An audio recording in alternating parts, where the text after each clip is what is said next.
Oi, you confirm ah? Itulah. Banyak sangat perempuan. Sampai anak yang mana satu pun dia tak tahu. Tak baik Fina macam tu.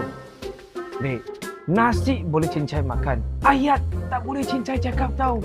Habis saya nanti. Apa you mau? Relax lah, bos. Sebenarnya saya nak tahu. Wai suku tu berapa, bos? Kecil-kecil dah wai suku. Umur you baru berapa? Kaki pun tak sampai. Alah, bos. Sikit hari sampailah. Saya usah-usah dulu. Nabung awal tak kalut. Dek, suka dengan motor? Suka, bos. Sangat suka. Kalau boleh hari-hari saya naik motor. Ngeng. Apa macam bos? Ada bau-bau bapak dia tak? Hai, anak you rupanya.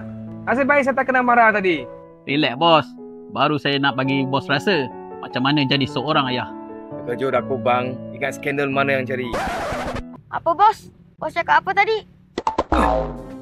Maksud saya, kawan mana satu yang cari tadi? Okay bos. Lepas ni kalau anak saya beli motor, harap dapatlah diskaun. Pastilah boleh. Korang customer lama tau. Thank you, bos. Sama-sama. Tapi dek, saya tanya you you ada belajar baik-baik tak dekat sekolah? Kalau ayah saya belikan motor, saya akan belajar lagi bersungguh-sungguh. Okey, Irfan, janji. Janji. Bang, kalau macam ni motor ni saya tak jual Asal pula ayah saya banyak duit kot.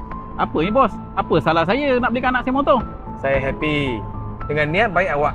Tapi saya tak setuju cara awak. Bos, jangan macam-macam, bos. Nombor 1, siapa yang bayar? Ia yang pilih motor tu. Nombor 2, kalau nak beli motor,